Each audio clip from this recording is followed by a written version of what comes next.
Buenas tardes, un placer encontrarnos aunque sea virtualmente. Acá estamos desde Uruguay, desde el área Vejez y Trabajo Social, varias de nosotras, Romina que ya la saludó, Yamila, Teresa y Cecilia, que va a ser una de las expositoras en nombre de Uruguay. Le damos la bienvenida. Este es el último conversatorio que vamos a realizar desde la red JETS. Ya hicimos uno que organizaron en Perú y hemos planificado tres. La vida nos dio para esto, pero bueno, es un buen año para la red. Tuvimos el seminario en el ALAED, este segundo conversatorio, y bueno, van a ver algunas novedades para el año que viene, donde por suerte nos vamos a encontrar presencialmente y ya tenemos sede para el encuentro de la red JETS.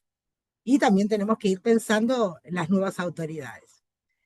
Eso para el futuro. Ahora un saludo muy cordial desde la red JETS y desde el área Vejez y Trabajo Social. Y bueno, le vamos a dar la palabra para hacerlo más ameno, más dinámico y que tengamos un espacio de conversación, que es lo que es más importante, ¿no? El encuentro, el reflexionar juntas, el pensarnos.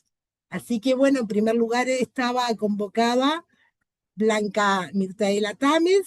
Te damos la bienvenida, Blanca, te escuchamos atentamente y empezamos el conversatorio. Muchísimas ¿Te presentás gracias. tú, Blanca? Sí, estoy desde el noreste de México. Yo estoy adscrita como profesora investigadora en la Universidad Autónoma de Nuevo León, que está precisamente acá en el noreste, repito, del Estado de México. Bueno, les comento mientras intento abrir mi presentación, eh, que no sé si la ven, si la ven. Ya está en modo de La presentación. vemos, sí. Podés darle si querés pantalla completa y ahí la vamos a ver. Perfecto. Perfecto. Bueno, pues les decía que entonces yo estoy trabajando desde acá, precisamente tengo formación en trabajo social desde licenciatura hasta doctorado. Y bueno, una de mis líneas de investigación es precisamente el envejecimiento vinculado al tema de políticas sociales. Les comento en realidad que yo no soy experta, ahorita escuchaba, yo tampoco soy experta en temas de violencia. En realidad me he venido enfocando más en analizar lo que son las trayectorias en el desarrollo de dependencia de las personas mayores y en temas de solidaridad familiar y sus redes, lo que son las redes de apoyo, vaya, a las personas mayores. Pero desde ahí, bueno, precisamente he venido retomando alguna información sobre violencia. Y bueno, agradezco mucho realmente el que me den este espacio para dialogar con ustedes en torno al tema. Y bueno, les comento que desde precisamente una serie de sistemas que recopilan en México información en torno, precisamente, saben que, ok, ya, en torno a las violencias y cómo se encuentra esta situación, particularmente con los colectivos de las personas mayores, es que voy a compartirles alguna información al respecto. Empezando un poco para contextualizar, con señalarles que precisamente CONAPRED, CINDIS y Gobernación nos han dejado ver esta serie de datos donde al 2020 12% de la población de 60 años o más equivalía a más de 15 millones de personas. En realidad, bueno, esto sube evidentemente, ya para el 2022, perdón, ya estaba arriba del 14%, que ha sido como un indicador clave para señalar cuándo ha iniciado ya el envejecimiento poblacional, ¿no? Hay que señalar que en su mayoría son mujeres y que esto cambia entre los grupos, por supuesto, etarios. Por ejemplo, entre los que están entre 60 y 69 años son 88 hombres por cada 100 mujeres, pero luego, conforme aumenta la edad, disminuye el número de hombres por cada 100 mujeres, como lo podemos ver aquí. También un poco resaltar cuáles son los principales problemas relacionados con este grupo etario que se ha venido señalando desde diferentes estudios y particularmente en este caso, recuperando el Censo Nacional de Población y Vivienda. Tenemos que, bueno, particularmente son los ingresos insuficientes. porque hay pues dificultades en términos del acceso a empleos, pero también el tema de las pensiones. El tema de las pensiones que son escasas o que son de montos insuficientes. Y esto precisamente se vincula con otro problema que es reportado en gran medida, que es la dependencia, particularmente la económica de las personas mayores hacia sus familias, así como hacia el Estado. Y por supuesto, este acceso que está complicado para ellos en términos de sus derechos a la alimentación, a la atención médica. Eh, Algunos de los desafíos precisamente que se enfrentan desde la política pública y social en México entonces tienen que ver con estos temas precisamente de pobreza. En realidad, bueno, como vemos aquí, 4 pues, de cada 10 personas están en situación de pobreza. En total se señala que, bueno, más del 34% vive en pobreza moderada y prácticamente 7% en pobreza extrema. Y esto tiene que ver precisamente con las dificultades para acceder particularmente a trabajo, ya, y como lo dije, al monto de las pensiones. Se señala que en términos de trabajo, en este grupo etario predominan los trabajos inseguros, informales, mal remunerados, sin acceso a la seguridad social, y que en ese sentido entonces van quedando fuera particularmente precisamente de la protección social. Además, bueno, sobre todo del tema de pensiones contributivas, que es bajo, y que además también esto complica el acceso precisamente a la seguridad social, particularmente a la atención médica. Como podemos ver aquí, las personas de 60 años o más, 1 de cada 5 utiliza o recurre, digamos, a los programas sociales, particularmente lo que son los servicios de centros de salud, a la Secretaría de Salud o IMSS Bienestar, y únicamente el 44% utiliza o recurre a su atención médica, a lo que corresponde a las instituciones precisamente de seguridad social, como son el IMSS, o sea, el Instituto Mexicano del Seguro Social, el ISSSTE, los servicios de salud de algunas empresas, como es el caso de Petróleos Mexicanos y algunas otras más. Entonces, esto va complicando la situación de las personas mayores en términos de, pues, tener suficientes ingresos, por supuesto, pero también acceder, repito, a ejercer sus derechos, particularmente de atención médica, de alimentación, de acuerdo a su situación, y así como que viven numerosos problemas de discriminación. Eh, Me voy a ir un poquito rápido con esta parte para luego centrarme un poco más en algunos datos que les quiero compartir. Algo que también se señala en términos de las situaciones que enfrentan las personas mayores en México es el tema del analfabetismo, el cual aumenta precisamente con la edad, ¿no? Y sobre todo se recrudece en el grupo de las mujeres. Aquí, por ejemplo, podemos ver que si bien entre la población de 60 a 74 años llega hasta el 14,4% en el caso de las mujeres, siendo menor para los hombres, y que en la población de edad avanzada, que se encuentra con 75 años y más, todavía se recrudece más, prácticamente se duplica, en tanto es el 29,3% de las mujeres y, repito, sigue siendo menor en el caso de los varones. En ese mismo año también se encuentra que el tema de que tenemos proporciones significativas de personas mayores que solamente hablan una lengua indígena. Como ustedes saben, la diversidad entre la población mexicana es mucha. Disculpen, voy a mover un poquito aquí algo. Y entonces, pues tenemos esta situación. Y sobre todo, repito, en las mujeres, que prácticamente se duplican las proporciones, y con ello entonces se limita el acceso a servicios, a su atención médica, el acceso, por supuesto, a los trámites necesarios para contar con una pensión y demás. Otra cosa que se ha venido señalando en términos de estos desafíos es pues los espacios, el tema de los espacios. Tanto al interior de las viviendas, que no están adecuados para las necesidades crecientes de las personas mayores, como también en el exterior, en términos de la movilidad que se requiere simplemente con los espacios o banquetas, por ejemplo, para movilizarse, la existencia de rampas y no solo ellos, sino también la calidad de las mismas.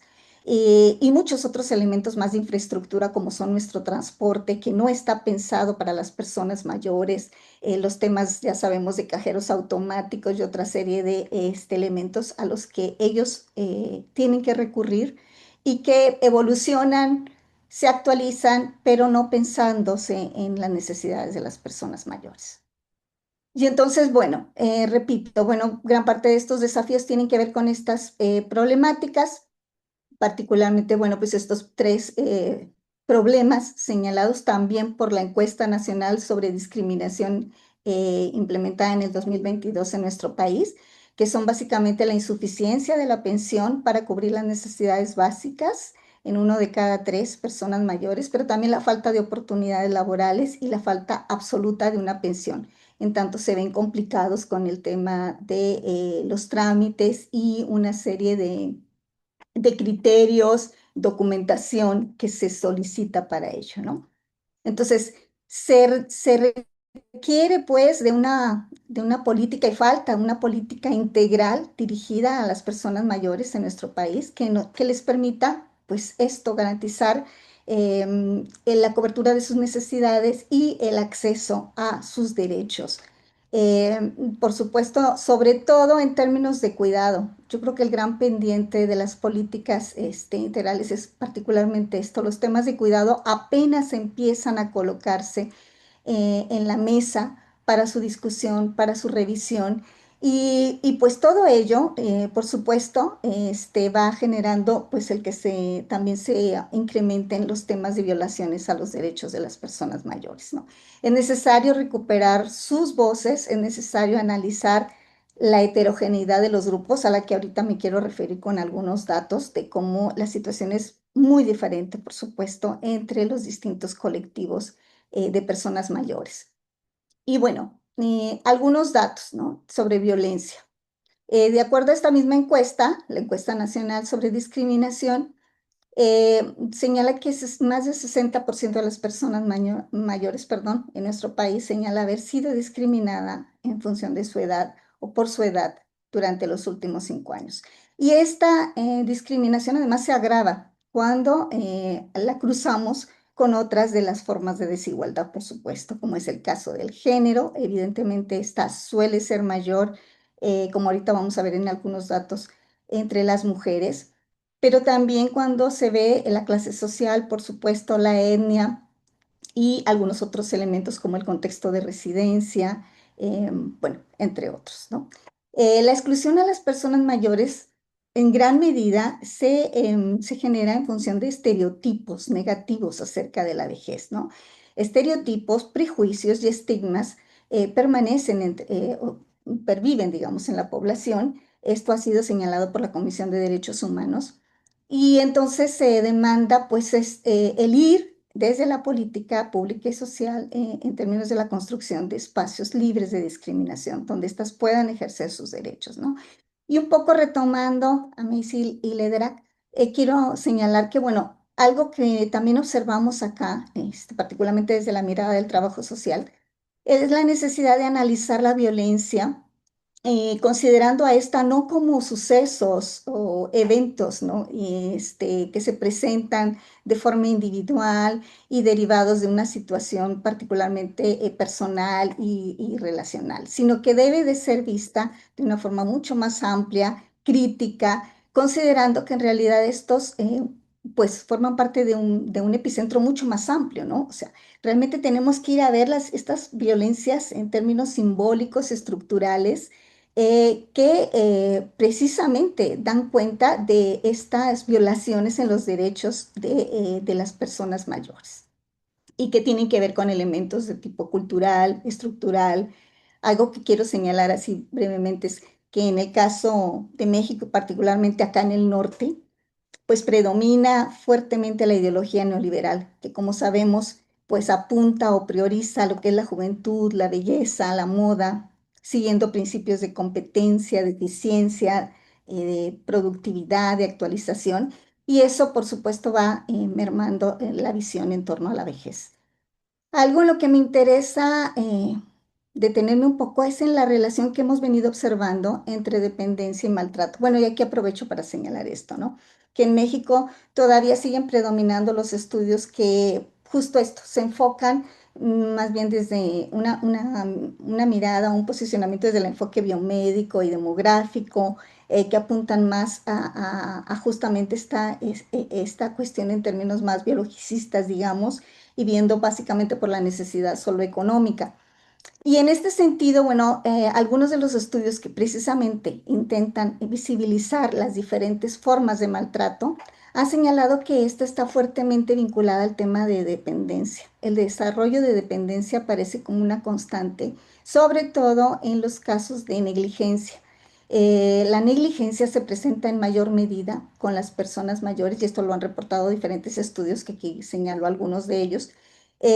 Y entonces se resalta mucho este tema que tiene que ver la vinculación entre vejez, desarrollo de dependencia y violencia, lo cual tiene que ver, por un lado, con esto que se resalta, sobre todo, pues desde la mirada, desde la ideología neoliberal, como ahorita decía, como una pérdida de autonomía y, en estos colectivos, y que va generando, por supuesto, impacto significativo, ¿no?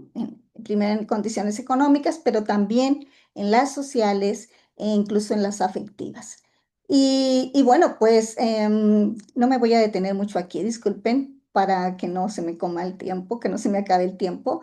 Pero bueno, esta relación entre dependencia y maltrato habla precisamente de cómo el deterioro, sobre todo de las capacidades de tipo cognitivo en las personas mayores, los expone muchísimo más a que ésta se recrudezca o se aumente. Y repito, y esto se presenta en mayor medida al interior de los hogares, como vamos a ver aquí, porque, y sobre todo para las mujeres. Quiero resaltar eso, que si bien algunos estudios no encuentran como diferencia significativa entre prevalencias de maltrato entre hombres y mujeres, sí las encuentran cuando se observan las formas que adopta esta violencia y también dónde se presenta y las frecuencias con las que esta precisamente es observada, ¿no? En este caso estoy recuperando el Mancinas, y realizó una tesis doctoral al respecto también acá en el noreste del país. Flores realizó una tesis de maestría, la cual yo dirigí, y ambas coinciden en señalar que esta negligencia se incrementa conforme hay una mayor pérdida de autonomía y un desarrollo de dependencia en todas sus formas, pero particularmente en las cognitivas. Un estudio realizado por Liliana Giraldo, bueno, presenta estas proporciones, ¿no?, de maltrato, y también recalca, ¿no?, que esta proporción prácticamente se duplica cuando las personas presentan algún tipo de dependencia y requieren de cuidados permanentes, ¿no? Entonces les decía, se encuentran diferencias básicamente cuando es por el tipo, y que me voy a ir un poquito rápido, no sé cómo voy a ir con el tiempo, pero bueno, no quiero que se me termine sin mostrarles aquí algunos datos. Por Blanca, te supuesto. quedan 5 minutos. Ah, perfecto. Me voy entonces rapidito a los datos. No me detengo aquí, ya todos hemos escuchado de la clasificación que se hace en términos de los tipos de maltratos, y que se señala siempre que el maltrato psicológico es el que en mayor medida se presenta, ¿no? Aquí podemos ver algún dato sobre prevalencia, en este estudio que refería de Giraldo, y podemos ver cómo el maltrato psicológico es el que aparece en mayor medida, y cómo al igual que la negligencia y el abuso sexual, es mayor para las mujeres, pero no así en términos, por ejemplo, del maltrato económico o la explotación financiera, así como el físico, que aparece en mayor medida con los hombres. Nada más quiero detenerme aquí un punto para decir, bueno, esto tiene que ver mucho con los espacios donde ocurren precisamente estas formas de violencia, porque para las mujeres esto ocurre al interior del hogar, como vamos a ver ahorita. Perdón, bueno, esta se refiere a la edad, y podemos ver que también se va incrementando conforme la edad avanza. Sin embargo, solo en el grupo de 75 a 79 años es mayor para los varones, mientras que en el resto, como vemos, es una proporción mayor en las mujeres. Y aquí quiero resaltar algo que es importante señalar. En el caso de las mujeres, esta violencia se viene presentando de forma mucho más constante, mientras que los hombres la reportan como, digamos que eventos esporádicos y generalmente es en el exterior del hogar. Por el contrario, para las mujeres, estas formas se presentan al interior de sus hogares, como vemos aquí luego ahora, y no es casual que entonces las mujeres presenten mayor violencia, quienes están, discúlpenme, en pareja, siendo diferente para los varones. Pero además, cuando vemos el tema de los responsables, observemos aquí que las mujeres son violentadas en mayor medida por su pareja, su hijo o hija, mientras que para el caso de los varones son estas violencias las encuentran, digamos, fuera del hogar y particularmente por personas que no tienen ningún parentesco con ellas. O bien con parientes que no son directos, como ocurre con hermanos o de parte de hermanos, o bien nietos o nietas, ¿no? Y bueno, por supuesto también el tema de la prevalencia total, ya un poco habíamos dicho, es más en el maltrato psicológico, pero vemos aquí si se fijan una diferencia, los estudios de Giraldo permiten hacer esta comparación entre 2006 y 2008, y 2018, perdón, que ella replica su estudio. Y si podemos ver, en gran medida se incrementaron las formas de violencia, única excepción del abuso sexual. Estas se ven en mayor medida y sobre todo en el maltrato psicológico y así como en el abuso económico y la negligencia. Y quiero detenerme ya aquí en las últimas gráficas que les quiero compartir, porque como les decía, desde el trabajo social, algo que nos parece importante es que no solamente nos centremos en, digamos, esto que ha venido resaltándose como maltrato y sobre todo desde la mirada biomédica, ¿no? Enfocada más en términos también demográficos, sino que veamos también el tema de las dificultades para acceder a sus derechos y cómo los derechos, entonces, estos colectivos son vulnerados. Y esta gráfica que aquí les presento y la siguiente recupera información precisamente de la encuesta nacional sobre discriminación y nos permite ver cómo el tema, por ejemplo, de tener un ingreso suficiente para cubrir sus necesidades básicas es el primer tema o el principal. Pero también la falta de oportunidades para encontrar trabajo, así como también el carecer pues ya lo dijimos, de esa pensión o jubilación, los casos o las situaciones de maltrato o abandono, que son particularmente mayores aquí para las mujeres. También el depender económicamente de los familiares y carecer de acceso a servicios de salud. Si bien ahí no hay diferencia entre los sexos, sí podemos observar cómo se presenta. Y les presento esta última, que es lo que las personas mayores reportan en esta misma encuesta realizada en el 2022, en cuanto a cómo son negados de manera injustificada sus derechos en el transcurso de los últimos 5 años, ¿no? Y aquí podemos ver que básicamente resalta el derecho a la atención médica o a medicamentos, siendo por supuesto mucho mayor para el caso de las mujeres. También la recepción de apoyos de programas sociales, así como la oportunidad de un trabajo o de poder crecer en ese trabajo. Les comento que en este caso, lo que predomina para las personas mayores es que ni siquiera hay muchos de estos trabajos que ni siquiera son considerados como empleados, sino que reciben propinas, como son quienes están en los centros comerciales ayudando a empaquetar, ¿no?, los productos, que es donde más vemos personas mayores en nuestro caso, y que ni siquiera acceden a ningún tipo de prestación. Tampoco hay un contrato de por medio, mucho menos acceso a seguridad social, ¿no? Y vemos, bueno, por supuesto, también el tema de los servicios, también el tema de poder recurrir a un crédito, préstamo o tarjeta, que también se ve complicado para ellos.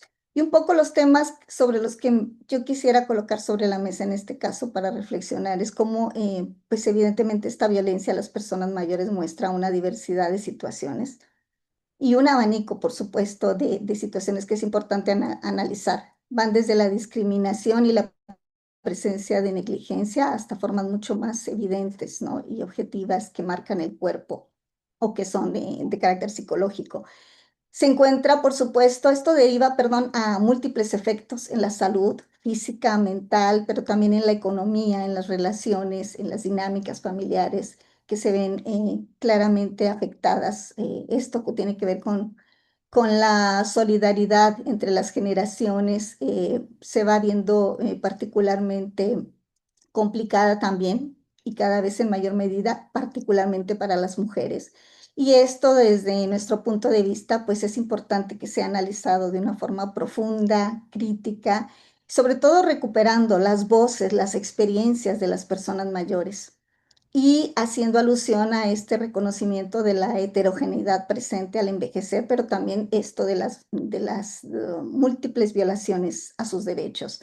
Apuntamos o subrayamos que se requieren pues políticas integrales dirigidas a las personas mayores y a sus cuidadores, especialmente avanzar en términos de un sistema integral de cuidado. Y bueno, con esto quiero cerrar mi participación. Gracias por el espacio. Muchísimas gracias, Blanca. Un placer escucharte. Muchas gracias por compartir los aportes. Ahora vamos a darle la palabra a Cecilia Machado, que va a hablar desde Uruguay. Y como venimos haciendo con las compañeras, se va a presentar y comenzar a hacer su exposición. Para quienes no me conocen, soy Cecilia Machado, soy trabajadora social y psicóloga. Actualmente estoy haciendo una maestría en género con mención en lo que es violencia basada en género y bueno, por ahí también la motivación a poder generar un aporte a este conversatorio desde ese lugar y sobre todo en lo que es el tránsito de mi práctica profesional y laboral en clave de equipos de violencia a nivel del tercer nivel de salud. Y bueno, un poco por ahí es que va a estar como dirigida la presentación. Eh, a ver si me sale compartir.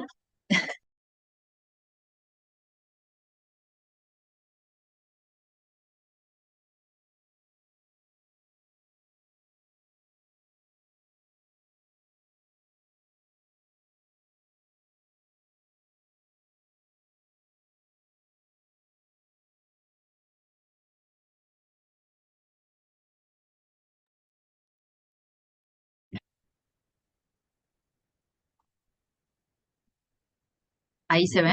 Sí. ¿Se escucha y se todo? Bien. Bueno, la presentación la denominé violencia hacia las personas mayores, atención desde los equipos de referencia en violencia doméstica y sexual por parte del trabajo social.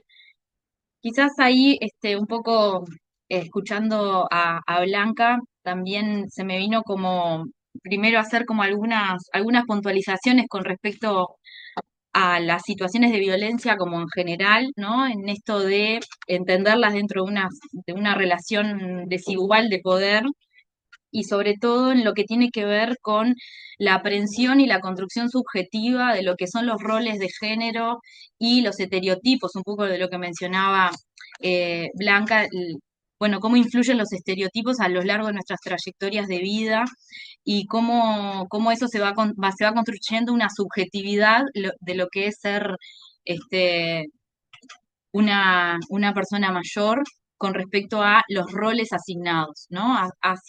Y sobre todo pensando en un poco los roles reproductivos, ¿no? Que lo da la etapa del mercado laboral, sea formal o informal, y lo que es reproductivo en lo que tiene que ver con las personas gestantes. Entonces, cómo esa construcción de esos roles va jugando y va tomando cabida en lo que es las construcciones, ¿no? Subjetivas. Y ahí es donde un poco la idea de poder pensar el maltrato hacia las personas mayores, hay varias definiciones, pero bueno, eh, para esta oportunidad seleccioné como estas dos, que es de la Convención Interamericana sobre la protección de los derechos humanos de las personas mayores y la de la OMS, con respecto, y un poco ahí está lo que tiene que ver con la negrita, ¿no? Eh, de que es un acto que genera daño, ¿no? Y que es una violación hacia los derechos humanos, ¿no? El maltrato en general genera daño y es una acción, ¿no? En esto de hay una acción en ese acto en el que el motivo es generar un daño, generar un sufrimiento. En este caso puede ser, un poco también lo mencionaba Blanca, las distintas manifestaciones de la violencia y el maltrato, ¿no? Físico, sexual, psicológico, entre otros. En este caso, como les mencionaba, a partir de mi trayectoria en lo que es profesional laboral y en el sector salud, lo que me interesaba poder como compartirles es, bueno, desde dónde surgen los equipos de referencia en violencia doméstica y sexual, a partir de cuándo surge como una necesidad y aparece en la política pública la necesidad de una creación y que esté como un recurso dentro del Sistema Nacional Integrado de Salud. El Sistema Nacional mismo Integrado de Salud se crea con la Ley 18.211 en el 2007 y ahí menciona la necesidad de contar con un equipo de atención especializada a situaciones de violencia dentro del marco de salud, del sector salud.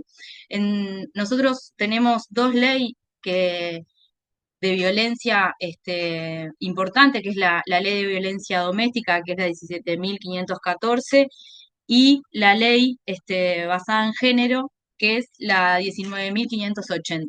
Esas dos leyes son como los marcos normativos también principales, aparte de los instrumentos nacionales e internacionales en derechos humanos de personas mayores, son como nuestros instrumentos principales para cuando tenemos que hacer un abordaje en una situación de violencia.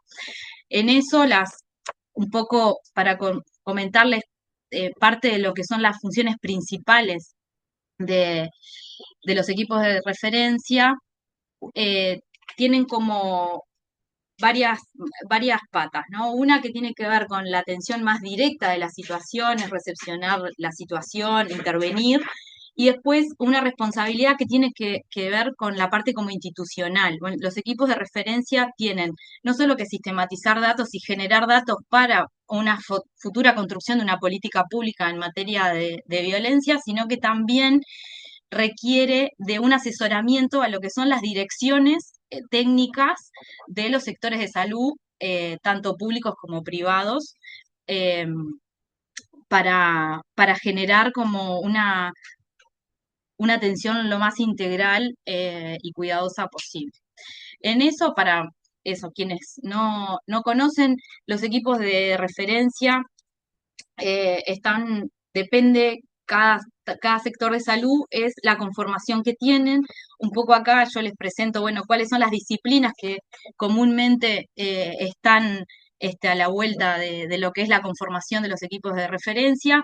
Médico general, médica psiquiatra, enfermera, psicóloga, trabajadora social. A veces hay integrantes de la dirección técnica y licenciados en enfermería. Son como las disciplinas como mayormente presentes. Cuando hablamos de equipos de referencia, por lo general nos referimos al tercer nivel de atención en salud, que es el que está destinado a trabajar y abordar situaciones agudas y que son los que están provistos de tanto de infraestructura como de especialidades que respondan a situaciones de alta complejidad, ¿no? En todas sus dimensiones. Entonces, por eso la atención en este tercer nivel es central para las situaciones de violencia, porque como lo dice un poco acá Romano, que es el que cito, y refiere a que cualquier tipo de servicio de salud es un ámbito privilegiado para la detección, ¿no?, de situaciones de violencia, porque puede ser la única posibilidad o oportunidad que la persona tiene para poder relatar una situación de violencia. Bueno, la intervención desde el trabajo social en este nivel de salud un poco es construida a partir de eso, ¿no? Un poco de la experiencia y lo que entiendo que el trabajo social tiene para aportar dentro de ese nivel y en lo que tiene que ver en los equipos de referencia cuando se trata de abordar situaciones de maltrato hacia el adulto mayor. Por un lado, como les decía, ¿no?, es una intervención que tiene un marco de alta complejidad, de de mucho abordaje en crisis y atención como inmediata, un proceso de intervención que se enfoca principalmente en la protección y en la prevención, y no necesariamente tanto en lo que es la promoción de salud, ¿no? Entonces, eso también es un marco con el que el trabajo social está delimitado, ¿no? En su intervención. Luego, lo que tiene que ver con la articulación y la coordinación, tanto intra como interinstitucional, para lo que es la elaboración de la estrategia de intervención desde el trabajo social, en lo que tiene que ver con buscar factores tanto protectores como redes de contención en ese abordaje. Entonces, un poco esto de, bueno, qué perspectiva tiene que tener la intervención de trabajo social en este marco de trabajo, y ahí un poco remarco la perspectiva de los derechos humanos, de género, bueno, sexualidad no está ahí, pero también interseccionalidad, intersectorialidad y principal, el trabajo interdisciplinario. Ahí un poco lo que hago referencia es a, a la geriatría como una especialidad clave para poder trabajar este, en el abordaje integral, cuidadoso, empático y respetuoso del adulto mayor. Eh, Ahí, bueno, y después lo que tiene que ver con la valoración de riesgo y valoración integral por parte del trabajo social, lo pongo porque, bueno, esto lo que les mencionaba de factores de riesgo y protectores, pero en lo que me quería centrar un poco era en esta valoración que es multidimensional, multisectorial, multicausal de las situaciones de maltrato. Entonces, un poco hice una recopilación de dos documentos, tanto una guía de diagnóstico que hizo ACE, que es la Administración Central de Salud Pública de acá de Uruguay, y una guía de, de Madrid que en mi caso yo me enfoco en lo que tiene que ver con violencia sexual en esto de la maestría. Entonces es una guía que aporta en las causas y las consecuencias que tiene en la salud integral de las personas haber sufrido situaciones de violencia.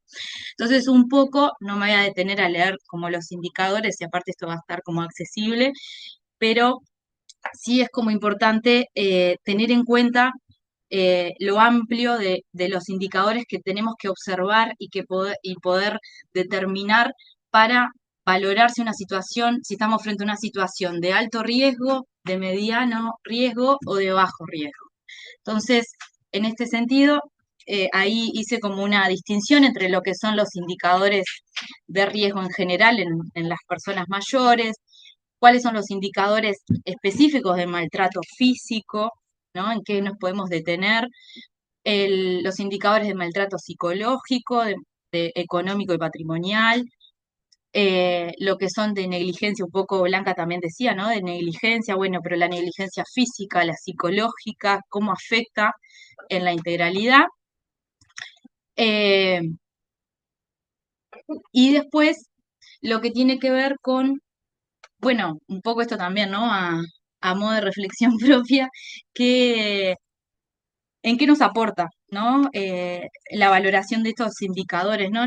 No para caer en una perspectiva de diagnóstico patologizante, sino en realidad para decir, bueno, frente a qué situación estoy, y sobre todo para poder romper con el prejuicio de la vejez como algo universal, sino entenderla en su singularidad, en su trayectoria individual, en su contexto y en su historicidad en general. Entonces, un poco de tener en cuenta estos indicadores nos va a permitir realizar una valoración lo más acorde a la situación particular de cada persona mayor, y a su vez nos va a permitir ser más exhaustivas en la determinación de las medidas de protección en caso que se requieran, porque vamos a tener una mayor amplitud de elementos en la valoración de la intervención.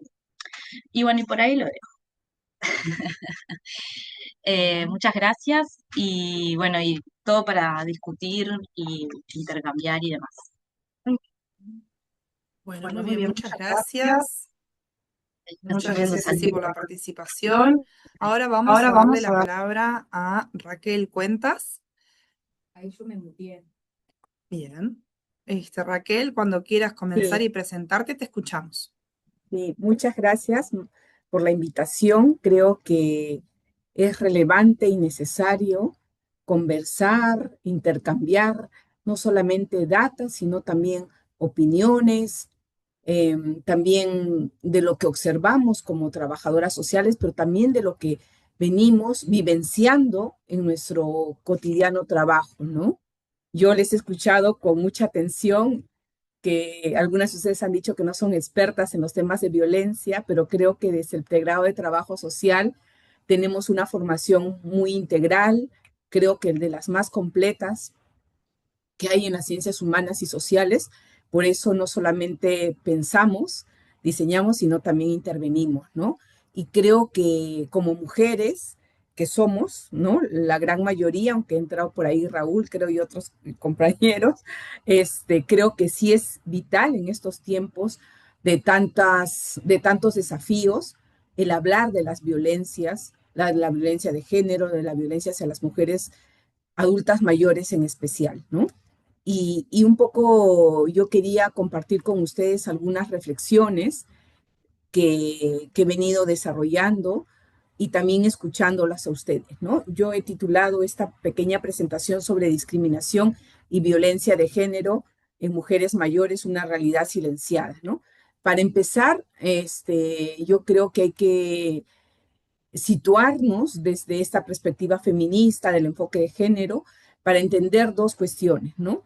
Que cuando hablamos de violencias, lo debemos también hacer como ustedes ya lo han manifestado, no solamente por ser mujeres adultas mayores, sino también porque hay una discriminación por edad, pero no solamente eso, sino también hay una discriminación por la intersección, desde el enfoque interseccional, porque muchas de las mujeres adultas mayores no solamente pasan el grupo etario de los 60, sino que son indígenas, rurales, afrodescendientes, y luego también que aún ahora en esta era digital de la inteligencia artificial, por ejemplo, con mucha indignación he visto que hay más de 4 millones de personas en mi país y especialmente adultas mayores, más del 50%, que tienen analfabetismo, de lo que diríamos el tradicional, no el que tiene que ver con la digitalización o el sistema financiero, ¿no? Que ahora también se está midiendo. Y por otro lado, al hablar de la violencia hacia las mujeres, es importante sabernos que estas violencias no solamente aparecen o se conocen al momento de que una mujer adulta mayor se decida presentar su denuncia, sino que son producto de una serie de situaciones ya de violencias en las diferentes etapas de su curso de vida de las mujeres, ¿no? Desde la niñez, la adolescencia, la juventud, la adultez. Además de eso, cruza también condiciones y situaciones de pobreza y de vulnerabilidades que no fueron atendidas y que no generaron oportunidades desde las políticas públicas, desde los servicios de atención, ¿no?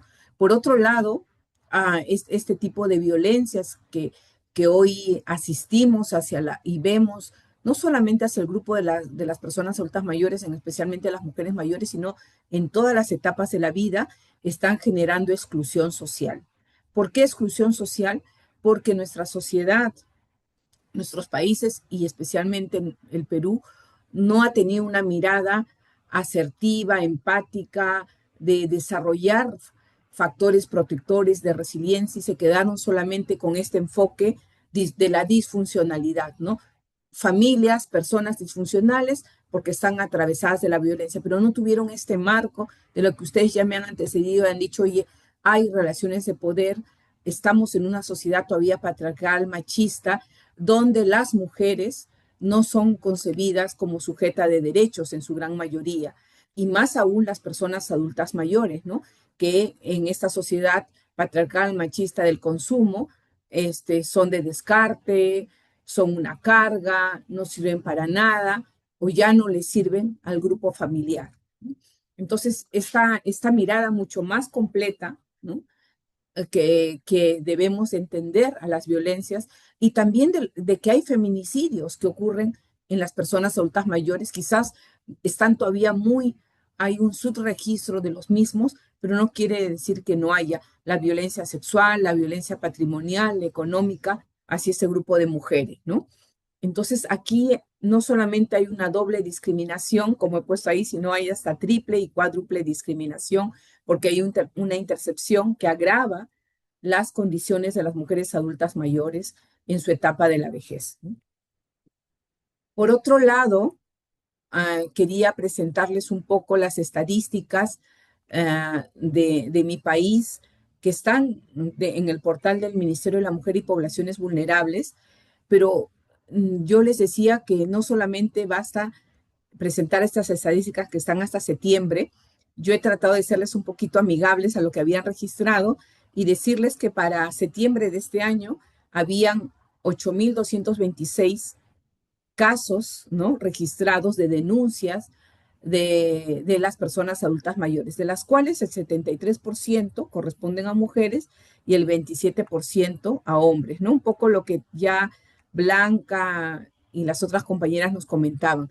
Por otro lado, la violencia psicológica sigue registrando los mayores índices y aquí está también la mayor cantidad de afectación hacia las mujeres. Igual sucede en la violencia física, hay violencia sexual hacia las mujeres adultas mayores, y eso está registrado y hay un subregistro de esto, ¿no? Está de manera incipiente. Igual la violencia económica, que muchas veces es invisibilizada por las propias personas adultas mayores, que dicen, no, quiero ayudar a mi familia, pobrecito mi hijo, a mi hija, mis nietos, etcétera, ¿no? Y por otro lado, aquí yo les quería presentar este dato un poco que no está dividido por la información que nos presentó la compañera de México, que realmente son datos bien robustos, he visto, pero aquí era de manera general cómo el círculo familiar se convierte en el principal o los principales agresores, agresoras hacia sobre todo personas adultas mayores y especialmente las mujeres, ¿no? Los hijos y las hijas representan un 44,9% de constituirse en agresores, en agresoras. De ahí le siguen los cónyuges, ¿no? De ahí están las hermanas, los hermanos, los yernos o las nueras, los sobrinos, las sobrinas, los ex convivientes también, ¿no?, que está tipificado también dentro del grupo familiar y los que ejercen violencia dentro de nuestro marco de la ley que tenemos aquí en el Perú. De ahí están los nietos, las nietas, los convivientes y los cuñados y cuñadas. Entonces ustedes dirán, oye, pero entonces, claro, las configuraciones familiares en el Perú están variando. Hay más configuraciones familiares de familias monoparentales, ¿no es cierto? O van siendo nucleares, pero sin hijos, también de personas adultas mayores, pero las configuraciones familiares de familias extensas no han variado, porque todavía nuestros países, y en especial, bueno, no sé, los demás, creo que también el Perú, seguimos siendo, como país, tenemos una cultura, entre comillas, familiarista, ¿no? Donde hay apoyos, donde hay convivencias, pero también es por la situación de pobreza. Hoy los jóvenes no se van como antes lo hacían, de repente como había un índice que estaba creciendo de la vivienda, de la residencia materna, paterna, ¿no?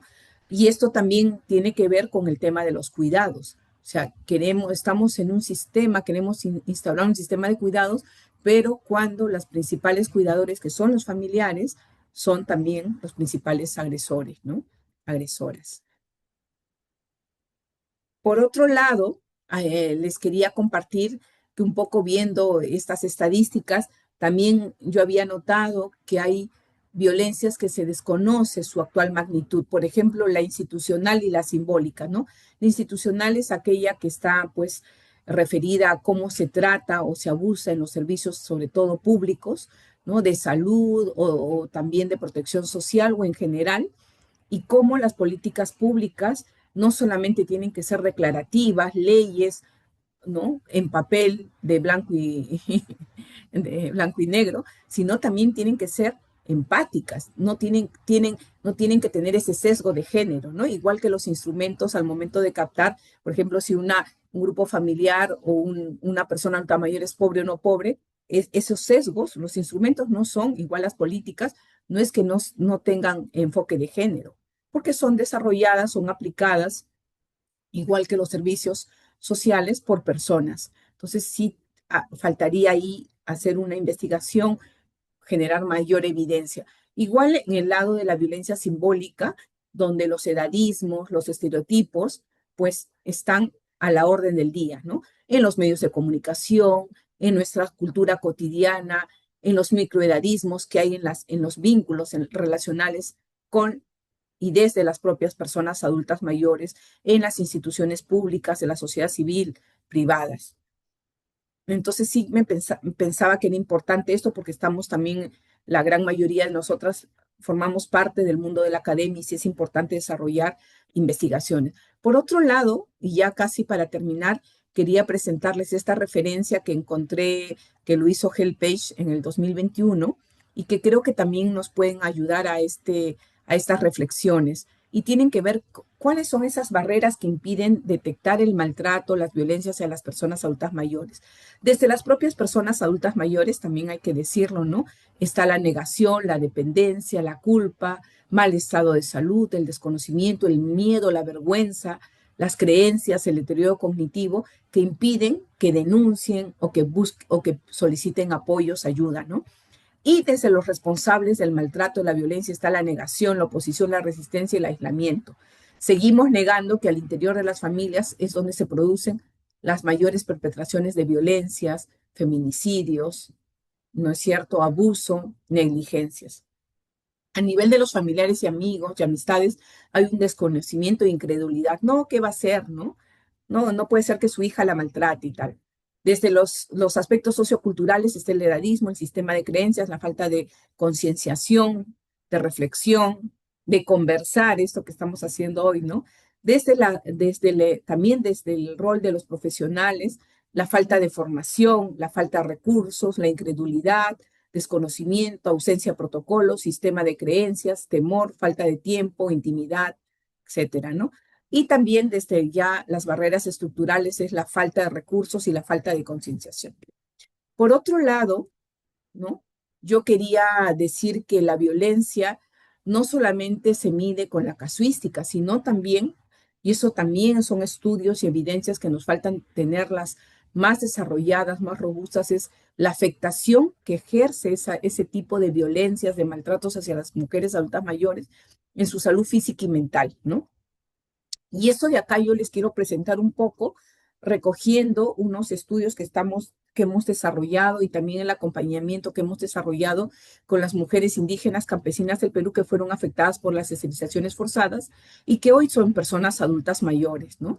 Entonces, primero hay una depresión, ansiedad, enfermedades crónicas, fracturas, agresiones, negligencia en los cuidados, abandono. Hay una humillación, infantilización y aislamiento porque afecta su salud física y mental de las mujeres. Desde su autonomía económica, sigue habiendo una dependencia económica o social, también el control del dinero, la negación de pensión o herencias, apropiación de bienes. A nivel de su calidad de vida y participación social, escasa accesibilidad a servicios, falta de protocolos y trato deshumanizado de las cuales todavía son víctimas las mujeres. Uy, ya me pasé, disculpe. Y en la transmisión que tiene que ver intergeneracional de estas desigualdades y violencias desde lo simbólico, ¿no? Estos estareotipos que las presentan como cargas, dependientes o sin productividad. Y eso se ve sobre todo en las zonas rurales indígenas del país, ¿no? Y finalmente, para terminar, algunas acciones para el cambio, que a ver qué les parece, quizás podamos hacer alguna confluencia regional desde nuestra red, ¿no? Promover políticas de género y envejecimiento digno, que creo que eso es lo que también falta a estas miradas. A veces las políticas de prevención de la violencia o de género, hay todavía un sesgo y están siendo dejadas de lado las mujeres adultas mayores, ¿no? O las personas adultas mayores en general. Fomentar redes de apoyo y acompañamiento, capacitar al personal de salud y servicios sociales, sensibilizar a la sociedad sobre la diversidad y el valor de las mujeres mayores, desarrollar investigaciones sobre la violencia hacia las personas adultas mayores en general y en especial hacia las mujeres mayores, y hablar sobre las violencias que afectan a las mujeres adultas mayores. Yo sí estoy convencida que mientras que hablemos, reflexionemos y no nos callemos, va a ser un paso adelante para poder también contribuir, y sobre todo en este marco del Día Internacional de la No Violencia contra las Mujeres, y que también las violencias tienen rostro de mujeres adultas mayores. Muchas gracias. Déjenme dejar de compartir. Muchísimas gracias, Raquel, por tu participación, muy interesante, y sin duda nos va a dar mucho para conversar también luego. Vamos a cerrar nuestro panel de expositoras con la compañera Mónica Navarro de Argentina, también integrante de la red hace muchos años, y bueno, compañera de ruta también, con la que hemos ya pensado y hecho varias cosas. Te doy la palabra, Moni, para cuando quieras arrancar. Siento muy especialmente porque, bueno, me siento parte siempre de la red y me da gusto poder conversar. Y estaba elogiando las presentaciones porque fueron muy claras, muy completas, tiraron un montón de datos, y Raquel me ha dado un pase maravilloso para lo que yo humildemente pretendo conversar con ustedes.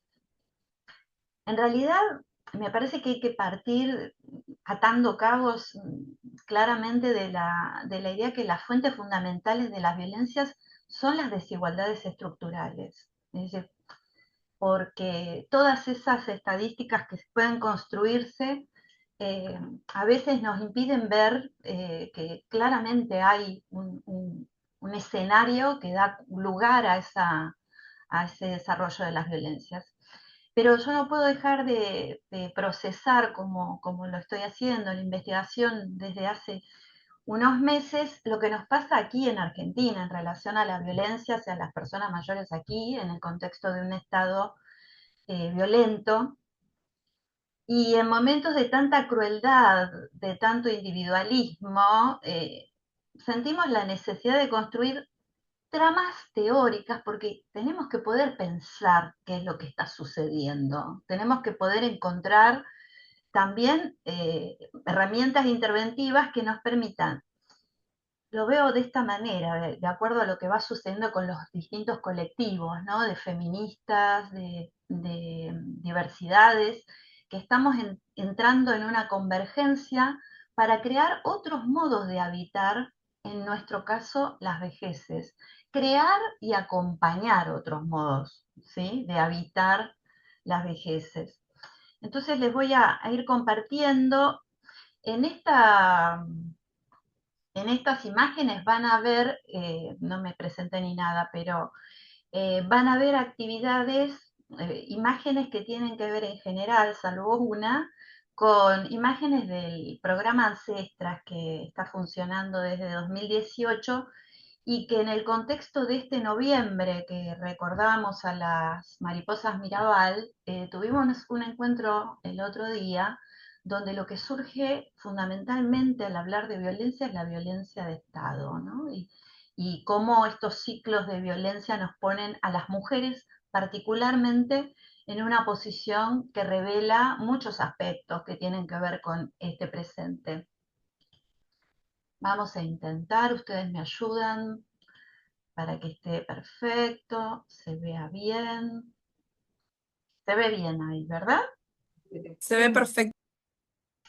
Bueno, el título es un poco inspirado en las autoras que me dieron la posibilidad de trabajar estas ideas en esta ocasión. Y fíjense que lo mencionamos varias veces hoy, pero el punto de partida podría ser pensar las vulnerabilidades de las que tanto se habla en relación a la vejez, pensarlas no como déficit, sino como una condición constitutiva, ¿no? Y ahí me hago ayudar por Judith Butler cuando ella señala que todos los cuerpos son vulnerables en relación que están entregados a los otros, abiertos a los afectos y a las fuerzas sociales que los configuran. aquí hay una diferencia que es muy importante, que ella señala, entre precariousness, la vulnerabilidad existencial común a toda la vida, y precarity, la vulnerabilidad políticamente inducida, distribuida de modo desigual en función de las jerarquías que ustedes ya mencionaron de género, raza, clase, edad. La precariedad entonces designa esa condición políticamente inducida en la que ciertas poblaciones adolecen de falta de redes de apoyo sociales y económicas y están diferencialmente más expuestas a los daños, a la violencia, a la muerte. Desde esta perspectiva, entonces, seguimos con esa frase de Judith Butler de que toda vida es precaria, pero no todas las vidas son igualmente protegidas. Acá estuvieron apareciendo las cuestiones relativas a las políticas públicas. Bueno, no todas las vidas son igualmente protegidas. Las mujeres mayores habitan esta doble condición, son cuerpos vulnerables por su exposición al tiempo y precarios por la estructura socioeconómica que las despoja de valor productivo y de reconocimiento político. Hay una autora, Isabel Lorey, que denomina a esto la lógica de precarización como gubernamentabilidad.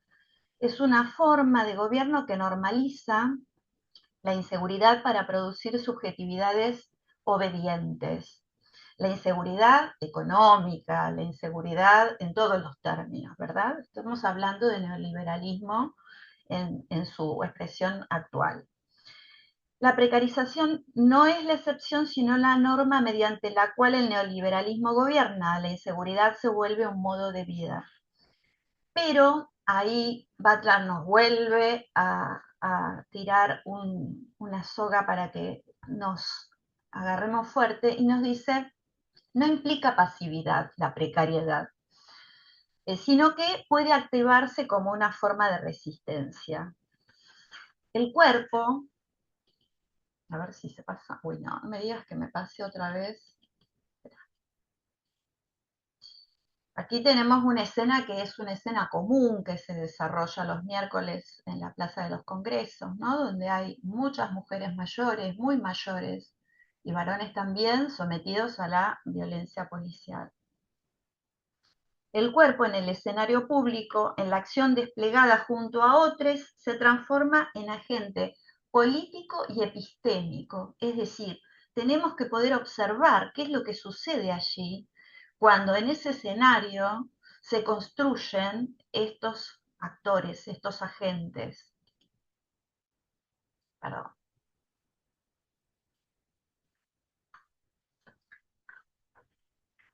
Las mujeres mayores habitan, entonces, decíamos, este cruce de desigualdades, las jubilaciones insuficientes, la medicalización del cuerpo, la invisibilización del trabajo no pago, falta de redes estatales y comunitarias de apoyo. Sin embargo, y acá radica una cuestión fundamental, la vulnerabilidad puede convertirse en potencia en acción política colectiva, cuando los cuerpos se reúnen y se sostienen entre sí. Y tenemos una autora que es muy interesante, Sueli Rolnik, que propone pensar el cuerpo como un laboratorio de fuerzas y sensibilidades capaz de escapar o resistir a la captura neoliberal del deseo. En la vejez, este potencial se amplía porque el cuerpo mayor, al quedar por fuera de esta lógica productivista, tiene la oportunidad también de reconfigurar esa relación con el deseo, con el tiempo, con el placer y con la memoria. Las vejeces feministas actúan entonces como espacios de reinvención subjetiva, donde el cuerpo no es resto, sino potencia vital. Es preciso tener presente que la acumulación capitalista se funda en la expropiación del cuerpo femenino y del trabajo reproductivo, del que a su vez el sistema depende. La vejez femenina expone esta desigualdad con nitidez, la sobrecarga de cuidados, la dependencia económica, la precariedad previsional.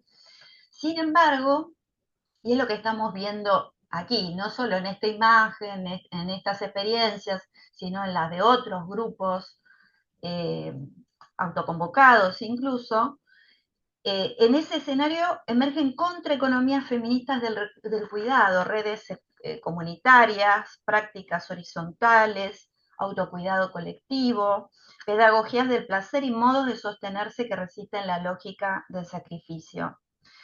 Silvia Federici, otra autora que nos viene a ayudar a pensar, analiza cómo, ustedes recuerdan el Calibán y la Bruja, la persecución europea de mujeres, muchas de ellas mayores, sabias, independientes, fue un dispositivo clave de transición al capitalismo.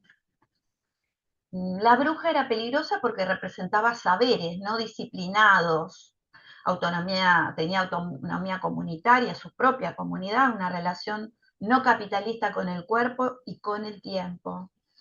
Y hoy esta figura de la bruja, Federici está volviendo a hablar de esto. Lo traigo porque estuve en una conferencia que dio ella hace unos meses, donde ella habla de esta reactivación de la idea de la bruja, de la persecución a las mujeres que tienen estas características, ¿no? De desobediencia.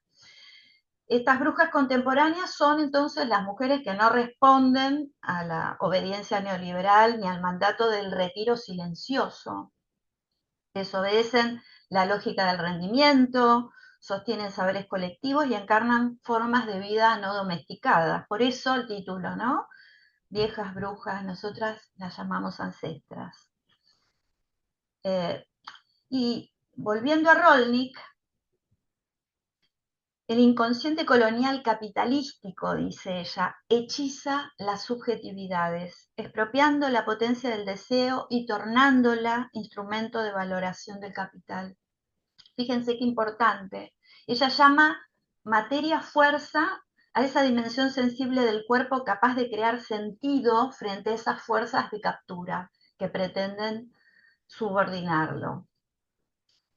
Estas mujeres mayores que resisten al mandato de desaparición social, ¿no? Con el viejismo, por ejemplo, pueden dar lugar al desarrollo de estos laboratorios subjetivos que llama Rolnik, donde se ensayan otras temporalidades del deseo y de la comunidad. Ella no está hablando del deseo sexual, está hablando del deseo como potencia de vida.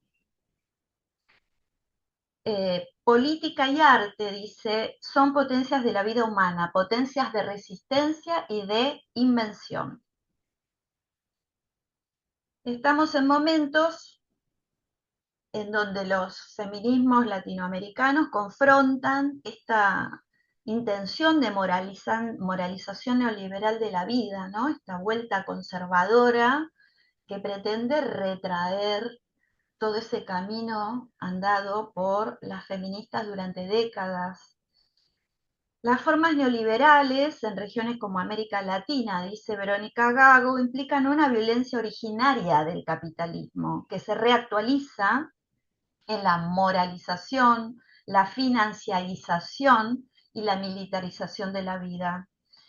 Para esta autora, las redes de cuidado, las marchas y las performances colectivas constituyen alianzas performáticas, prácticas que desmienten la subjetividad neoliberal que se ve reflejada en un yo emprendedora, ¿no? En una mujer sola que se explota a sí misma. Las vejeces feministas, al irrumpir en lo público, amplían esas alianzas, conjuran memoria, deseo y cuidado como una forma de acción política. Retomamos entonces los conceptos iniciales que decíamos entonces desde los feminismos. La noción se invierte, la vulnerabilidad se reconoce como una condición relacional de existencia y la precarización como un campo de disputa política. Las viejas, las brujas, las ancestras encarnan esa inversión. Cuerpos que transforman la exposición en potencia, el duelo en invención, la fragilidad en vínculo. Dice Gago, no se trata de negar la precariedad, sino de transformarla en el punto de partida de una política de lo común. Estas autoras, Rolnik, Federici, Gago, Butler, convergen en una intuición, en una cuestión central. El cuerpo es archivo y frontera de la política contemporánea. Los cuerpos en alianza, en los espacios públicos, en la protesta, los cuerpos en la comunidad, tratando de resolver las necesidades comunes, son parte de una nueva performance en el cruce entre vulnerabilidad, deseo y cuidado. Las mujeres mayores logran abrir grietas frente al orden neoliberal. Las viejas encarnan la experiencia, las brujas, la insumisión del deseo, las ancestras, la continuidad de los mundos posibles. No aceptan la narrativa del declive. Producen sentido, memoria, deseo y comunidad. Viejas, brujas, ancestras, cuerpos que al reunirse crean alianzas y prometen transformar el mundo, porque había puesto y transforman el mundo, bueno, prometen transformar el mundo, hay mucho todavía para transformar. Muchas gracias.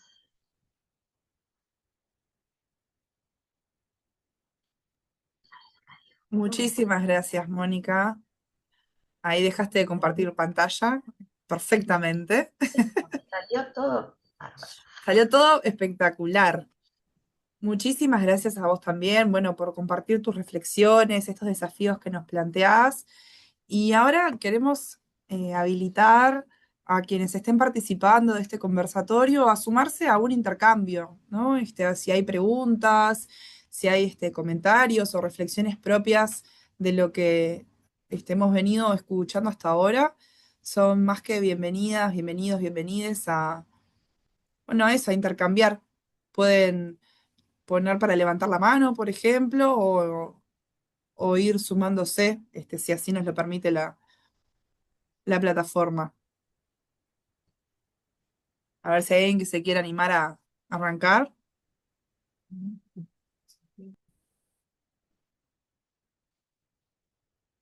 Está Paulita ahí. Está, sí, tenemos varias compañeras de la Teresa, red en la vuelta. te veo. Te están saludando, Tere. Hola. Bien. ¿Vos querés hablar? Yo voy a Ah, alargar. Ay, perdón. ah, Ya va. bien. Sí, decí, Moni.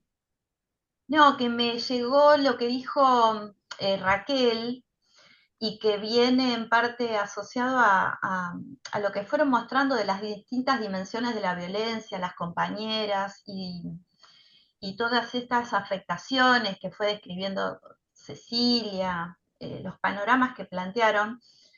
Y me quedé con justamente una de las cosas, por ahí lo mío vino a hacer una reflexión trayendo herramientas, no casos ni datos, pero sí a pensar las violencias en términos de destino, ¿no? Es decir, a desafiar ese destino de violencia, ¿no? De violencias en general.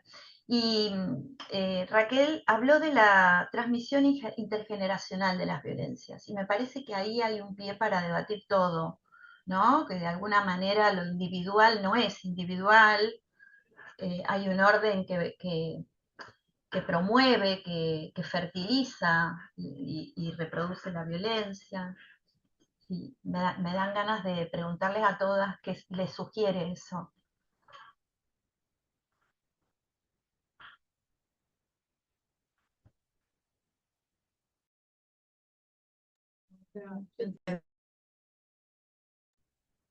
Es bien interesante eso, Mónica, que traes, que habitualmente solemos problematizarlo, por ejemplo, pienso en el impacto del terrorismo de Estado, ¿no? Sobre las configuraciones familiares y lo que se transmite también intergeneracionalmente respecto al miedo, a la clandestinidad, al ocultamiento, ¿no? Y hasta como la construcción de algunos hermetismos como forma de sobrevivencia, ¿no? Pero la violencia intrafamiliar, la violencia basada en género también tiene, ¿no? Como ese efecto, no solamente de lo que aprendemos, ¿no? A a cómo vincularnos, a cómo cuidarnos, ¿no? Sino también lo que aprendemos que esperar, ¿no? Del vínculo con les otros, ¿no? Y eso es bien interesante también para pensar cómo se transmite intergeneracionalmente, más allá de lo que puedan aportar los contextos, ¿no? Respecto a marcos interpretativos, normativos o simbólicos sobre la cultura de la violencia, ¿no? Que es también como difícil ahí de desasnar. Es súper como interesante. ¿Vos querés decir algo así? Ah, bien. Yo tengo también ahí una pregunta que lo estuvieron como también como comentando, de, bueno, cómo consideran que influyen, ¿no? Como los viejismos, por ejemplo, al momento de enunciar, ¿no? Enunciar en un sentido desde comprender hasta denunciar, ¿no? Situaciones de violencia sexual, por ejemplo, ¿no? Que, bueno, en estas intersecciones que también todas vienen como planteando, eh, qué desafíos nos enfrenta, ¿no? Ese cruzamiento entre la violencia machista y el viejismo también basado en género, por decirlo de alguna manera. No sé si quieren comentar. Sí, ahí un poco la parte de lo que tiene que ver con el consentimiento en general, que es algo que afecta como en todas las áreas y es una limitante en lo que es el goce de los derechos de las personas mayores, la capacidad de consentir, ¿no? O sea, lo vemos todo el tiempo y sobre todo a nivel de la salud, ¿no? De la toma de decisiones por sobre el derecho a consentir. Entonces, en lo que tiene que ver con la violencia sexual, un poco también lo que traía un poco en la presentación, que quedó un poco ahí medio rápido, de los indicadores físicos, como muchos de los indicadores físicos de lo que es la violencia sexual, ¿no? Y las trayectorias de la exposición a distintas situaciones de violencia sexual, pueden verse y pueden confundirse, o para mí el desafío ahí está en poder como discernir entre lo que muchas veces desde, desde la salud se determina como deterioro y lo que tiene que ver con consecuencias reales físicas que son producto de la exposición a situaciones de violencia sexual, sobre todo, por ejemplo, a nivel ginecológico, a nivel de em, eh, todo lo que tiene que ver con, un poco lo traía, ¿no? La depresión, situaciones de autoestima también, de esa como naturalización de la humillación y de la naturalización de, de habilitar a ver cómo lo puedo decir, de eso, ¿no? Como de que el consentimiento es algo como natural, ¿no? Y que las mujeres deben consentir por el hecho, o las personas deben como consentir. Ahí me quedo como pensando un poco en clave de consentimiento en las prácticas sexuales. Yo más bien quiero aportar desde el momento en que casi ya, digo, casi ya al final, ¿no? Porque algunos de los casos o situaciones se han presentado, por ejemplo, en el Perú existen los centros de emergencia mujer, que son espacios donde las mujeres y los integrantes del grupo familiar pueden hacer denuncias sobre diferentes tipos de violencias. Y cuando han empezado a llegar mujeres adultas mayores a decir que sus parejas, también adultas mayores, las están maltratando, abusando, incluso cometiendo violencia sexual, la respuesta de los operadores de esos servicios ha sido, pero si ya le aguantó toda la vida, ¿para qué lo denuncia? Pobre viejito, ¿no? ¿Para qué lo va a denunciar si están al final? Entonces, incluso cuando ha querido activar medidas de protección, le han dicho, pero ¿para qué se va a ir de su casa si no le va a hacer nada? Entonces, también esa mirada de la vejez al momento de la intervención ¿no? Ya propiamente la denuncia también sobre el viejismo, ¿no? Ah, pobre viejito, tiene 70 y tantos años, no puede hacer nada. Pero esa es la mirada que tenemos también estereotipada, porque puede ser una persona de 75 años, pero que no es que sea el pobrecito, ¿no? O viceversa. Entonces, yo creo que ahí lo que tú planteas, Romina, es interesante, sumado a lo que ha hecho Cecilia, porque sí, nuestras sociedades cruzan estos edadismos, estos viejismos, también al momento de hacer su trabajo, los operadores de justicia, ¿no? Que le llamamos en mi país, que también están estos centros que son servicios sociales, pero son los centros de emergencia mujer, que también está costando mucho, porque algunas no, esto es para mujeres, entonces no atienden a personas adultas mayores por esa mirada también sesgada, ¿no? Entonces, creo que sí tenemos muchos desafíos por delante, pero creo que también el trabajo de los movimientos, de las ancestras, tu exposición me ha encantado, Mónica, de verdad, porque creo que recuperar nuestros legados, el legado de las mujeres que abrieron los caminos, que sufrieron mucho, que tuvieron que morir para que nosotras podamos hoy tener, de repente no todas, pero sí al menos de manera la democracia formal que la tenemos, pero no la real, ¿no es cierto?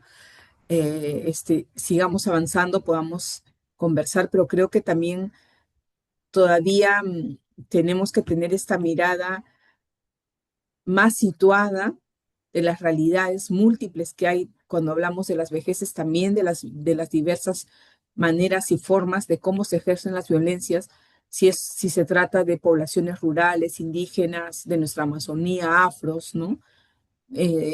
Con discapacidad o también si son de los colectivos LGTBIQ y más, ¿no? Entonces, creo que sí, tenemos todavía bastante camino por andar. Agrego una cosita, de estos espacios que ustedes estuvieron viendo en las imágenes, son espacios grupales de desarrollo alrededor de temas que tienen que ver con género y vejez, con educación sexual. Y ustedes piensen que las viejas, yo soy una, pero las viejas más viejas que yo, eh, han llegado a este momento de sus vidas donde hay mucha información y donde existe esa palabra consentimiento que ellas no conocieron. Es decir, eh, justamente la educación sexual con personas mayores favorece mucho a las mujeres mayores porque han sido las más violentadas sexualmente, históricamente. Eh, entonces, nos ha pasado muchísimas veces, este es el octavo ciclo, de que hay una mujer mayor, a veces que supera los 80 años, nos ha pasado con ancestras muy, muy mayores, que en un encuentro identificaron que lo que ellas habían vivido había sido una violación dentro de su matrimonio.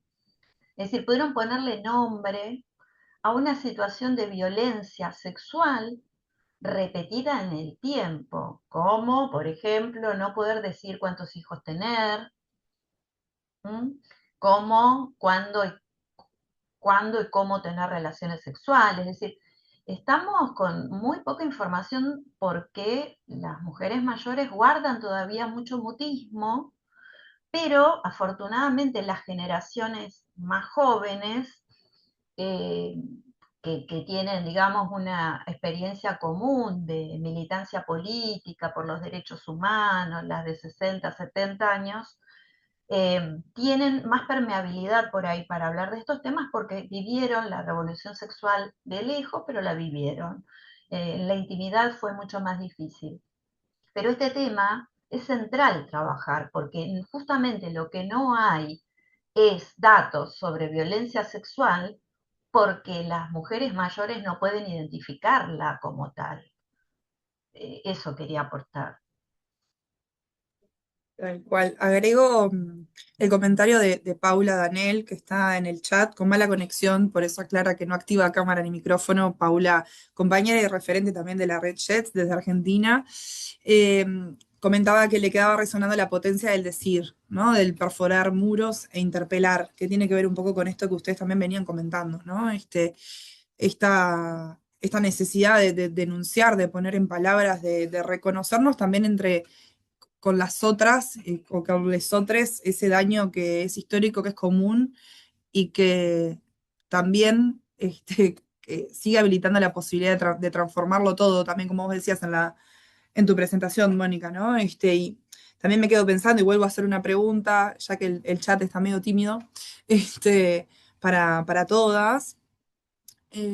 Algo que traía Raquel, que yo venía pensando desde el principio, bueno, siguiendo, seguimos tejiendo como en estas intersecciones, ¿no? Cómo estas manifestaciones también de violencia o de discriminación por identidad de género o orientación sexual también se manifiestan, ¿no? En población LGBTIQ+. Este, en Uruguay, el último censo que tenemos, por ejemplo, de personas trans es del año 2016, ¿no? Que mostraba que era una población muy chica, ¿no? Estamos hablando de unas 1000 personas censadas en una población de 3,5 millones en Uruguay, este, y que la amplia mayoría había denunciado haber vivido situaciones de violencia, obviamente, en su trayectoria de vida, y una práctica como muy habitual, cuando además se intersecta con cuestiones vinculadas a cuidados, a necesidad de cuidados, muchas personas trans se ven obligadas, forzadas a ceder, ¿no? En su expresión de género por no ser aceptadas en establecimientos de larga estadía, por ejemplo, por ser trans, ¿no? Hay como La una vuelta al closet, regresión, decís hay una vos. vuelta al closet, claro, tanto a lo que tiene que ver con la identidad de género como la orientación sexual. Entonces, ¿cómo esto consideran que se manifiesta, ¿no? O cómo se da cuenta desde los dispositivos de atención, ustedes que tienen experiencia en alguno de ellos, o mismo en las rondas, por ejemplo, de mujeres, como también trabaja Mónica, si surgen aspectos vinculados a la diversidad sexual, en esta también necesidad de denunciar, no solamente logramos tal vez como conceptualizar las violencias como tales, sino nos reconocemos también entre nosotras y con otras posibilidades que se nos fueron negadas, tal vez por no tener como los marcos simbólicos o enunciativos necesarios, ¿no? Ahí cómo lo ven, qué piensan sobre eso. La compliqué. Darle la Yo, voz a Blanca, que no tuvo por ahí tanta oportunidad. gracias. Sí, yo quisiera comentar algo. Disculpen que tenga cerrada la cámara, es que está un poco inestable mi conexión. Pero bueno, de hecho, muy interesantes estas tres preguntas. A mí, la verdad, me hacen reflexionar mucho y me quedo pensando en algo que venimos discutiendo acá, ¿no? En México, y es, bueno, cómo precisamente el hecho de que las desigualdades se vean recrudecidas precisamente en la vejez. Digo, no es casual, es precisamente esto, o sea, envejecemos de acuerdo a cómo hemos vivido, a nuestras trayectorias. Y este tema, ¿no? Que ahorita señalaban, esta naturalización de las violencias, particularmente en las mujeres, ¿no? O en ciertos colectivos, o sea, evidentemente no es casual, tiene que ver precisamente con esto, con nuestro contexto y nuestras trayectorias. Y un poco me quedé pensando, disculpen, también en esto que planteaba hace rato Mónica, de esa transmisión intergeneracional de las violencias. Algo que estamos observando acá en México es un fenómeno que le hemos llamado el doble cuidado.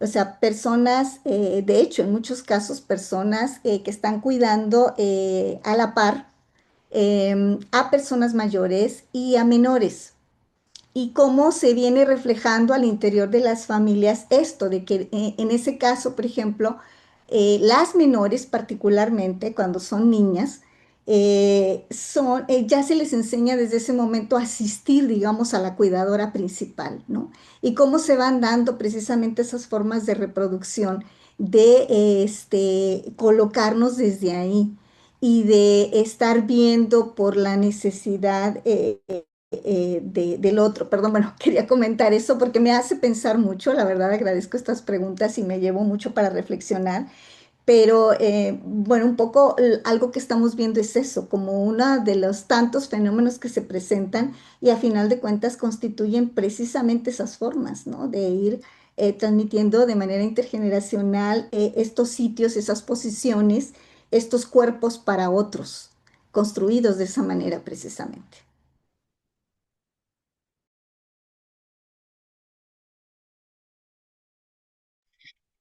Y ahí, ay, sí, ahí quizás como me quedé como pensando en la pregunta que hizo Romina, de, de como la intersección también, quizás pienso en situaciones puntuales en estos servicios por los que circulé, con respecto a la intersección de identidad de género y discapacidad, ¿no?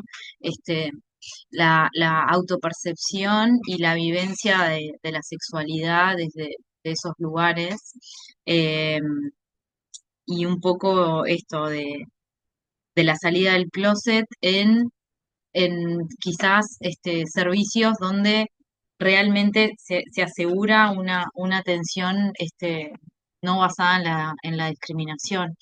Entonces, un poco lo que decían, ¿no? Bueno, cuando, cuando se llega a hacer como conciencia de ciertas situaciones y cierta exposición a distintas situaciones de violencia, eh, en los lugares y cómo no hay, quizás pienso en un servicio en particular que ahora está actualmente no está tan activo acá en Uruguay, que es el Centro de Referencia LGBT, que se llamaba CRAM, de una práctica de psicología, donde recibíamos personas mayores, recuerdo una de 67 años, y bueno, y era el espacio donde podía como desplegar todo su deseo, y lo que tiene que ver en torno al goce, ¿no? Que hay como mucho mito y mucho prejuicio, mucho tabú en lo que tiene que ver con el goce de la sexualidad de las personas mayores y de la comunidad LGBT.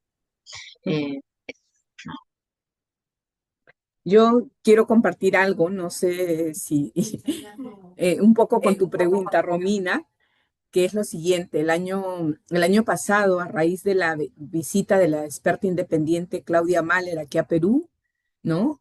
Convocó a varias organizaciones, a las universidades, un poco para que le dijéramos, recoger nuestras opiniones de cómo estaba la situación de los derechos humanos de las personas mayores. Claro, también se reunió con el Estado, pero creo que es estos contrastes.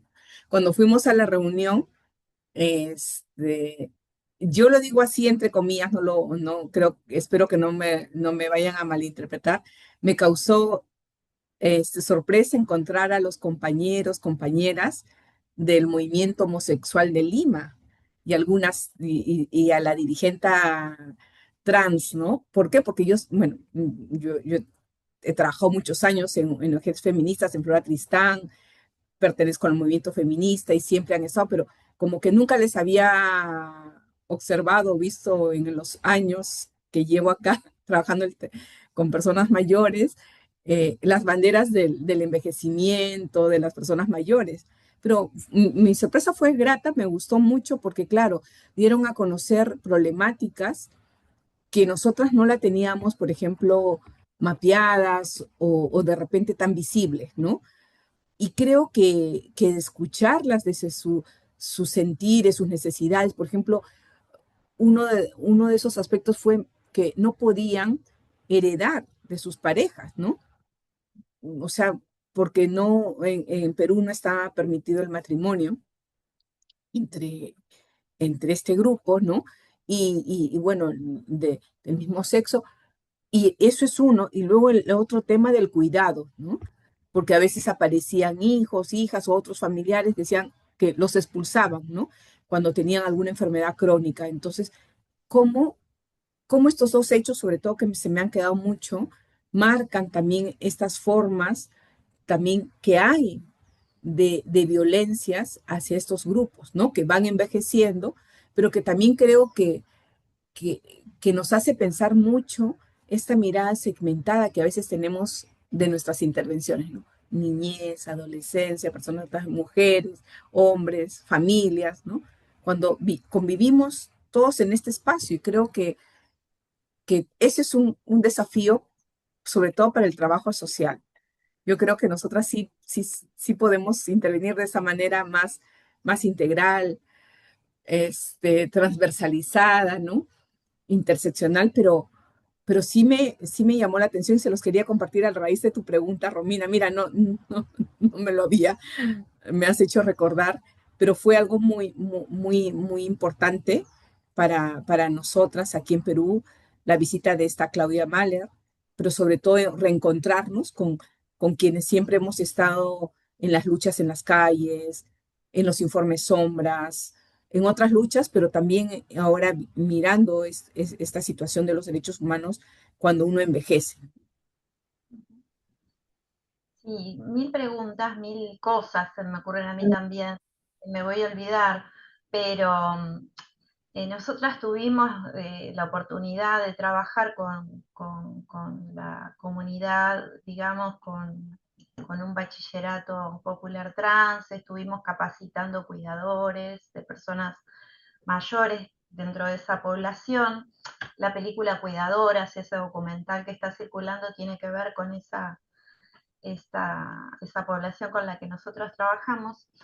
Y la verdad que un poco vuelvo a lo que señala Paula también como observación, hay que, dijo Mar Blanca del inicio también, ¿no? Hay que escuchar, todas coincidimos en eso, hay que escuchar las voces, porque también esto que señalábamos respecto de la vulnerabilidad, la precariedad de la vida y la precarización a la que somos sometidos, nos también impide ver claramente cuáles son los posicionamientos subjetivos de esos sujetos con los que tenemos que intervenir, porque se me ocurría, bueno, sí hay que capacitar equipos porque realmente para poder detectar estas cuestiones que generacionalmente han cambiado tanto, los modos de pensar y vivir las sexualidades, los derechos y el habitar, digamos, el mundo han cambiado generacionalmente mucho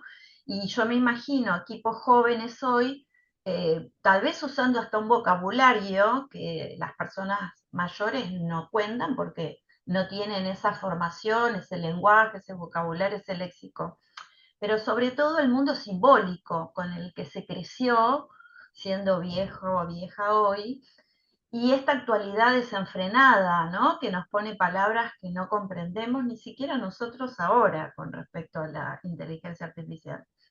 Pero lo que voy es que las voces de los protagonistas y aquellos grupos que parecen los más desempoderados, es increíble ver cómo cuando están reunidos, cuando se encuentran y se identifican en una misma línea de reclamo, de militancia, de búsqueda de una salida para vidas que están siendo expuestas a un daño mucho mayor, cómo encuentran la forma de poder sacar esa voz, de poder seguir sosteniendo ese estado de asamblea en el espacio público, porque hay que estar todos los miércoles poniendo el cuerpo para que te peguen en Buenos Aires, digamos, ¿no?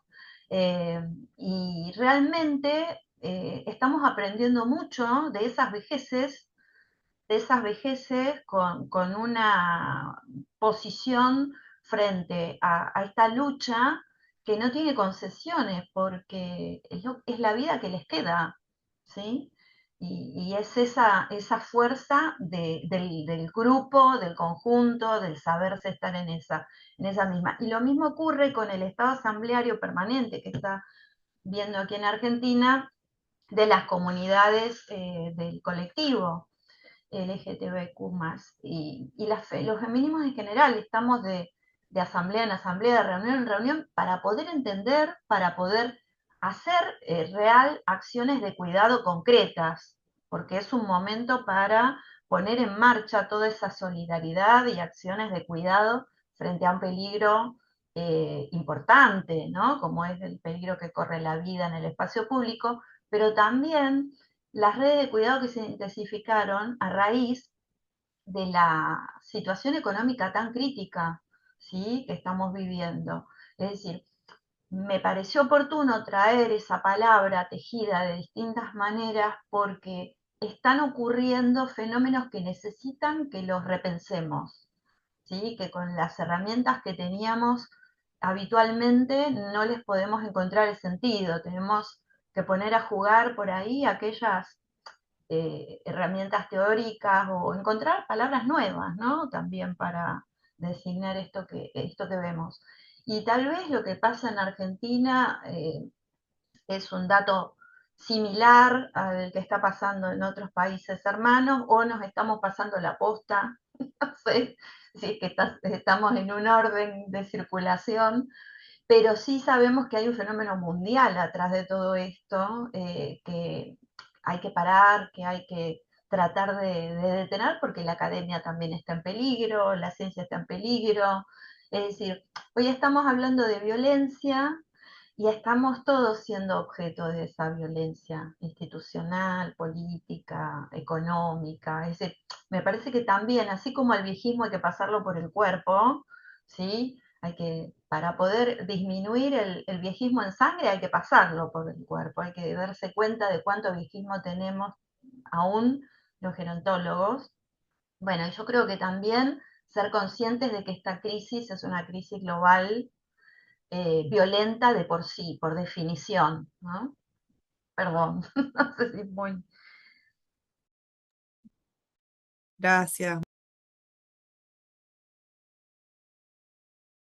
Bueno, bien, para ir cerrando, que estamos ya sobre la hora acordada de finalización, le voy a invitar en realidad a compartir algún comentario o reflexión también final a Teresa Dornel, coordinadora del área de Defensa y Trabajo Social de Uruguay, y a Sandra Sande, también co-coordinadora del HABITS y actualmente en representación del área en la coordinación de la red para poder ir dando cierre a nuestra actividad de hoy. Y obviamente muchísimas gracias a todas por compartir y a quienes están acá escuchando también. Les doy la palabra. De paso. Hola compañeras, ¿cómo andan? Bueno, un placer haber compartido este espacio. La verdad que ha sido como muy acotado, se me pasó volando. Desde AVI, desde el área de Vejez y Trabajo Social de Uruguay, bueno, hay algunas cosas. Mónica ahora ponía algo que me movilizó también. Esto de la crisis, ¿no? Esto que estamos, las violencias vinculadas a estas crisis, ¿no? Esta crisis civilizatoria que ha creado realmente una crisis de la realidad. Vos en un momento ponías, y me parece interesante esto del conocimiento, ¿no? Cuánto hemos creado, si le estamos encontrando nombre a las cosas que están pasando, ¿no? O que vamos vivenciando según los momentos históricos. Y justamente el rol, que las otras compañeras también hablaron, el rol de la universidad está siendo problemático al no poder producir nuevos conocimientos sobre esto. No lo estamos pudiendo producir. Pero bueno, tiene que ver con esta propia crisis de la racionalidad, ¿no?, instrumental en la cual estamos insertos, y que verdaderamente no nos permite como habilitar una totalidad de una perspectiva capaz que más holística, y eso hace que los campos disciplinares tengamos como ausencias, pero no ausencias de contenido, sino poder nominar aquello que estamos vivenciando. Pero sí tenemos respuesta, y Moni lo ponía ahora y todas las ponencias lo pusieron, el tema de la capacidad creativa de la respuesta frente a la crisis. Hay capacidad creativa, hay capacidad colectiva, hay capacidad de encuentro que nos permite como pensar estos acontecimientos que van ocurriendo. No lo podemos racionalizar rápidamente porque nos duele, ¿no? Porque nos golpea, no solamente físicamente, sino también psicológicamente.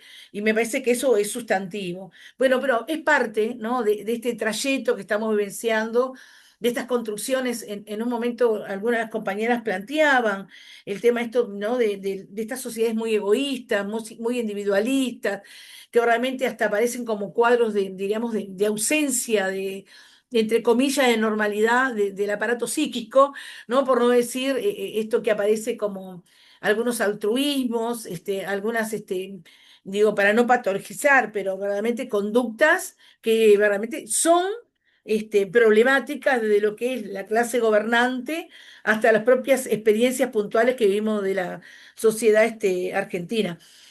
Yo no puedo hablar tanto, me pareció riquísimas las propuestas que han hecho tanto Blanca como Raquel.